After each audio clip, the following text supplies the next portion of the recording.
eu sou Júnior Moreira, este é o Conversa de Redação e comigo para debater os principais temas do dia, jornalistas William Travassos, Marcelo da Fonseca, economista Rita Mundim. Olha só, pessoal, o pastor Silas Malafaia, considerado um dos principais líderes religiosos do país, está sob investigação da Polícia Federal. Ele foi incluído no mesmo inquérito que envolve Jair Bolsonaro, Eduardo Bolsonaro e Paulo Figueiredo. Aberto em maio, o procedimento apura ações contra autoridades, contra o Supremo Tribunal Federal, agentes públicos e tentativas de obter sanções internacionais contra o Brasil. Segundo o ministro Alexandre de Moraes, relator do caso, essas iniciativas tinham como objetivo dificultar o andamento do processo em que Jair Bolsonaro é réu por suposta tentativa de golpe.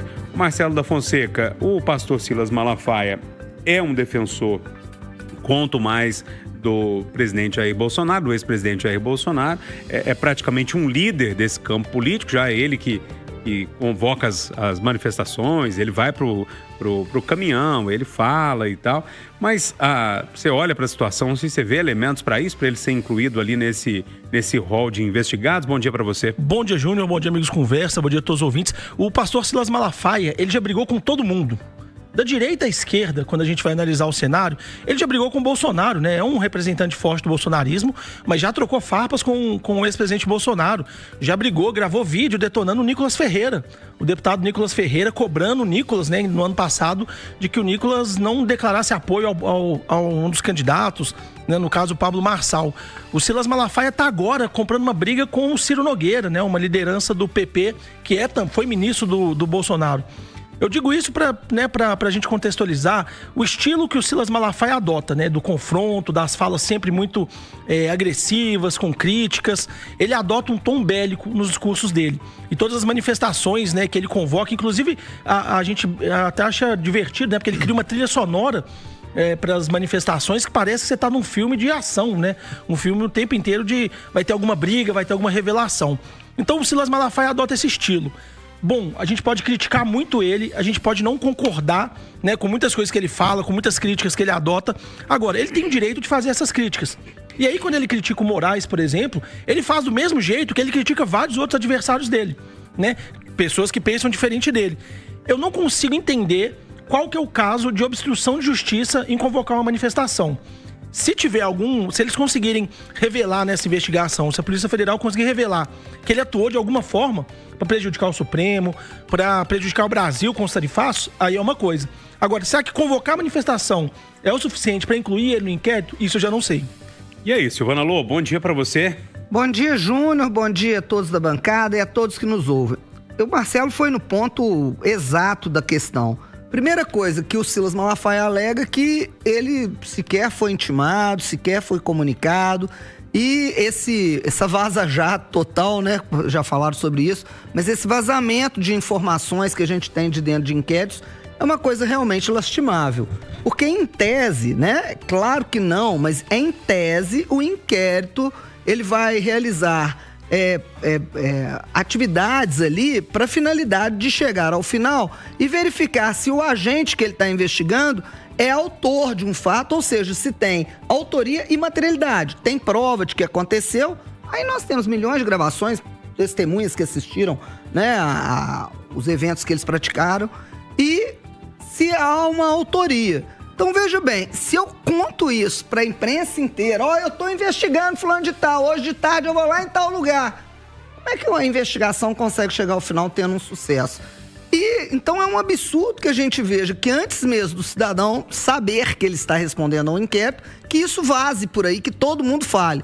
Isso desmerece, para nós que somos da área jurídica, desmerece um pouco e fica parecendo só essa vontade de jogar para a plateia mesmo, sabe, Júnior? É muito ruim. E aí eu vou dizer isso, foi o ponto nevrálgico do Marcelo. Mas, gente, e é o que eu falo, né? Eu já falei, eu acho, é um absurdo você prender uma pessoa que está sendo acusada porque ela se revolta contra a acusação que é feita contra ela. Então é óbvio que a pessoa tem direito de falar. Aí vem o outro, porque está manifestando em praça pública. A manifestação não tem quebradeira, não quebraram nada. Às vezes a gritaria é danada, mas isso é um direito que se tem. Nós vivemos num país democrático. Ele falou isso. Que democracia é essa? Que show da Xuxa é esse? Trem atrapalhado. Então, por menos que eu possa gostar do método utilizado, do que eles falam, etc., Eu vou defender até a morte o direito das pessoas falarem aquilo que pensam. Agora, é óbvio, eu posso falar tudo que eu penso, mas eu vou ser responsabilizada por aquilo que eu falar que for característica de crime, né? Ou indenização civil, se houve uma ofensa maior. Então, as responsabilidades eu tenho que ter. Mas eu tenho que ter direito de falar, porque isso significa democracia, que eu costumo falar às vezes que é o governo do demônio, né? Mas tá tudo certo. Ô, Rita Mundim, bom dia pra você. Como é que você vê essa novidade aí no caso? Júnior, esse é que é o problema. Infelizmente, não tem novidade. As coisas estão seguindo um roteiro, mas é um roteiro cada vez mais politizado. Então, eu faço minhas as palavras do Marcelo e principalmente da Silvana. Eu vivo em uma democracia. Quero acreditar que vivo em uma democracia. Agora, se eu não posso manifestar, e aí fica aqui, vamos refletir. Por que estão agora atrás do Silas Malafaia? Porque ele virou voz. Ele virou voz. Estão querendo calar as vozes. Então, já que o Congresso está calado, quando alguém se manifesta, e não através de um Congresso que está calado, que está omisso nesse silenciamento das vozes, vão pegar o Silas Malafaia. Eu quero acreditar que eu vivo numa democracia. Ô, William Travassos, e a sua visão sobre essa história toda aí? Bom dia para você. Muito bom dia, Júnior Moreira, bom dia, bancada, bom dia os ouvintes da Itatiaia. O Silas, ele sempre teve, a postura dele sempre foi essa, né, de enfrentamento. E eu acho que, como todos aqui, que a liberdade de expressão, ela deve ser garantida nesse país. Agora, o que mais me enlouquece nesse jogo, quantas vezes eu brinquei com o Marcelo aqui no Conversa de Redação, eu falei assim, vai parar no inquérito, né, que você tá falando mal do Alexandre. A gente não aconteceu isso. Você tá com medo de falar. Eu falei, você tá com medo de falar. Eu cansei de falar, o WT tem um medo do Xandão. Mas isso no fundo, o que a gente tá vendo é que hoje, o inquérito do fim do mundo, e todos esses inquéritos que estão ali em torno do senhor Alexandre, as pessoas entram, né, às vezes por um pronunciamento na internet contra o ministro, contra as autoridades. Você pode falar, mas quando você vai para uma investigação dessa, eu acho que a investigação ela precisa ser mais ampla, né? Eu estou investigando o que ele está falando ou estou investigando o financiamento de uma estrutura para atacar os poderes, né? E isso tem que ser elucidado. Ok, sou a favor de uma investigação. O que eu acho ridículo, né, é quando você fica sabendo que você está sendo investigado pela imprensa. Então, é o vazamento de forma intencional daquela informação com algum objetivo, que talvez seja destruir a imagem da pessoa, né? Você já está pré-condenando aquela pessoa. É uma vergonha. Como é que você... É a mesma coisa que você botar, você é um agente secreto e escreve aqui uma camiseta escrito agente secreto, pô, e vai pro meio de uma manifestação. Então é uma vergonha o que acontece nesse país, cara. Ô WT, mas só uma parte rápido, eu também acho que esses vazamentos são muito ruins, mas o mesmo Silas Malafaia, os mesmos nomes da direita que hoje estão reclamando tanto desses vazamentos, aplaudiam muito durante a Lava Jato, a Operação Lava Jato, quando vazavam operações antes da hora. Inclusive, gente, na Lava Jato, a gente tem uma memória muito fresca ainda, muitas vezes a imprensa era comunicada em sigilo para estar presente na casa dos investigados quando a Polícia Federal ia bater na porta. Né? A gente lembra do japonês da Federal que ficou famoso. Por quê? Porque esse vazamento era usado, né, pelo ex-juiz Sérgio Moro, né, de forma para trazer política para o caso. Então, vale ressaltar isso. A mesma direita que hoje está reclamando tanto desses vazamentos, aplaudiu muito esses vazamentos lá atrás. Hoje, a esquerda está aplaudindo. Eu acho que aqui, para a gente manter a coerência e isenção, a gente tem que criticar os dois lados. Com uma diferença... Lá atrás e agora. Com uma diferença, acho que bem clara, né? A gente estava falando de corruptos, bandidos, vagabundos que roubavam o dinheiro do povo, que fizeram esquemas de lavagem de dinheiro, né? Que destruíram, né, instituições, para os outros que também estão sendo acusados de falar contra uma pessoa. né? Ô, William, não é só fala, não, desculpa. Uma Não, coisa. peraí, Rita, só um minutinho. É porque parece que é Não, só é. fala que é o crime, não é não? Tem um negócio Do de Silas? golpe de Estado. Uma tentativa Não, de não, o golpe de Silas, tentativa de então, golpe de o Estado. Silas está tentando dar um golpe de Estado. Não, a gente não tá falando do Silas agora. Não, Você tá falando não, de o forma tema é o geral. Silas. Não, mas você levou O vazamento tema do geral. Silas. Peraí, William, tá parecendo que você tá falando. Um é corrupção, o outro é só fala. E não é. Tem uma Tá trama bom. golpista por trás. Não. E se for comprovado, pra te falar a verdade, eu acho que é pior do que corrupção. que eu tô Porque dizendo é que acaba o a método- democracia. Aí, O método, Aí acaba a democracia. peraí, o gente, método é peraí. o mesmo. Vaza informação para a imprensa, Sim. cria um circo midiático para conseguir trazer a opinião pública. O A vazamento. Lava Jato fez isso e agora o Alexandre Moraes e a Polícia Federal estão fazendo a mesma coisa. O vazamento... Eu só queria... Perdão. Pode não, ir, Rita. Não, eu só queria fazer uma colocação, é que o Silas, ele está virando o organizador das manifestações. E nessa altura do campeonato, o que o Alexandre de Moraes não quer é que essas manifestações continuem, dada a situação que ele está agora, e inclusive com a sanção da lei Magnitsky. Ô, William, 30 segundos pra você fechar. Não, é simples. Quando o Marcelo falou que eu citei o vazamento dessa informação, ele puxou a Lava Jato. E a única coisa que eu quis mostrar aqui, que na época da Lava Jato a gente tinha aquele sentimento de falar assim, as coisas estão acontecendo e a gente vai mudar esse país, né? E hoje, o que a gente percebe é sim uma espécie de perseguição política e um vazamento intencional dentro de um julgamento que a gente já sabe que é um julgamento político. O sentimento é ser muito subjetivo, não? É assim, não, esse é o meu, né? É esse que é o problema. Ô, gente, essa sistemática de soltar para a imprensa antes é uma sistemática que a Operação Mãos Limpas na Itália, lá na década de 70 do século passado, utilizou. E aí condenaram um monte de gente e tal, os processos foram nulos e nós tivemos Silvio Berlusconi como primeiro-ministro da Itália durante muito tempo. Ponto. Ó, pessoal, deixa eu virar o tema aqui. Prefeitos de 10 consórcios intermunicipais, que incluem 800 municípios, denunciam que não estão recebendo recursos suficientes do governo Lula para o SAMU, o Serviço de Atendimento Móvel de Urgência. Segundo eles, o temor é que o serviço tenha que ser paralisado por falta de dinheiro.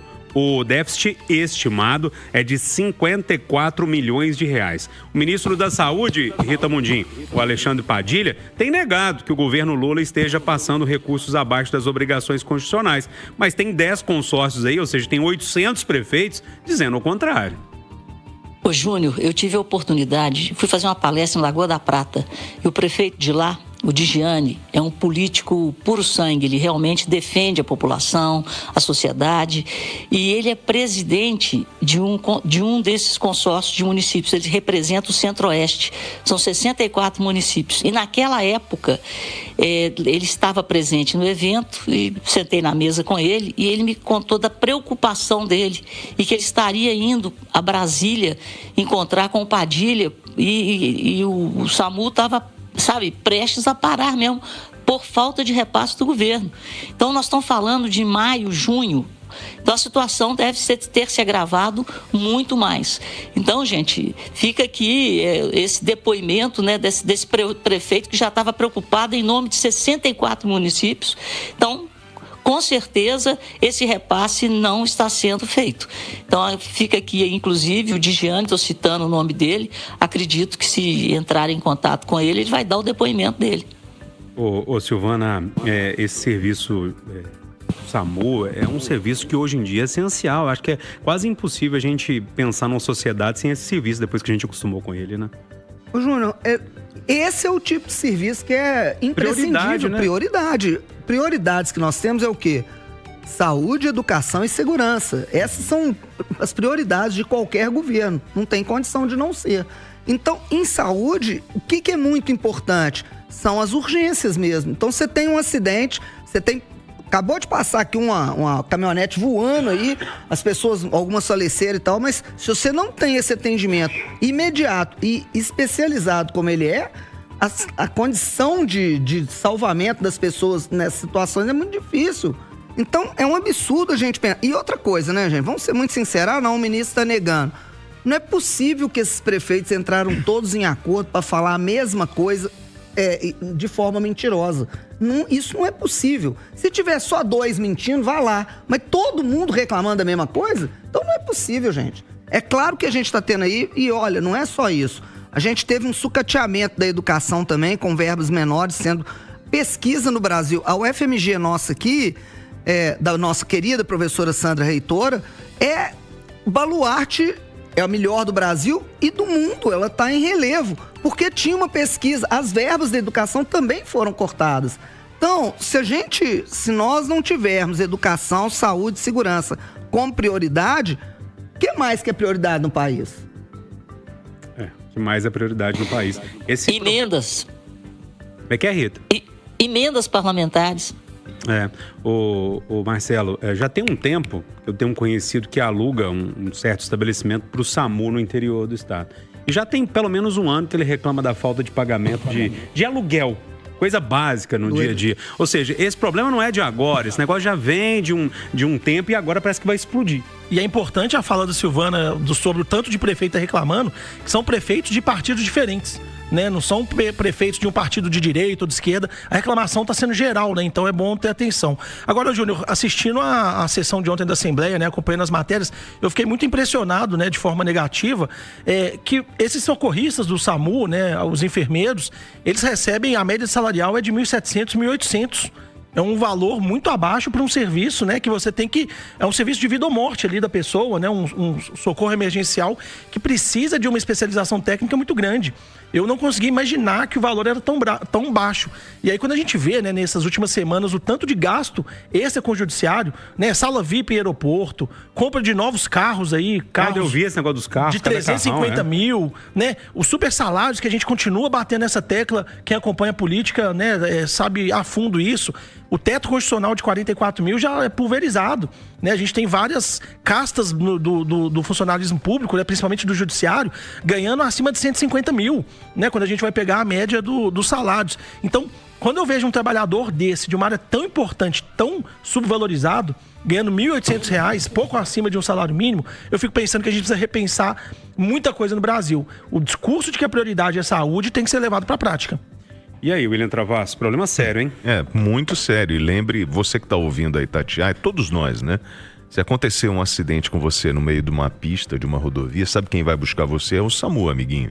E aí a gente vem acompanhando, nós já discutimos isso há um tempo atrás, a falta de viaturas, toda a dificuldade de infraestrutura mesmo para melhorar esse atendimento, porque quando você diminui o tempo de atendimento, você aumenta a chance de salvar uma vida, né? E aí, nessa matemática, o Marcelo falou assim, são prefeituras, né, de partidos diferentes, sim, mas na estrutura que sustenta o SAMU, você tem 25% do Estado, 25% da Prefeitura e 50% do governo federal. E ontem, nessa reunião, você não tinha um representante do Ministério para falar. E a gente já está acostumando, eu já estou me acostumando com o fato do governo federal apresentar no Estado de Minas Gerais bilhões em falas, mas na hora do dinheiro chegar no caixa, ele não chega. E são aquelas promessas de sempre que essa turminha está acostumada a fazer. Eles falam, principalmente o senhor governo do PT, ele vem, promete, fala, nós vamos duplicar, nós vamos colocar as máquinas na rua, nós vamos resolver. O ministro falou que estava tudo bem, amigo. E aí os prefeitos estão falando assim, não tá tudo bem não, querido, porque os 50% aí que cabe ao governo federal não tá chegando. E aí, a gente precisa se acostumar com esse comportamento do atual governo.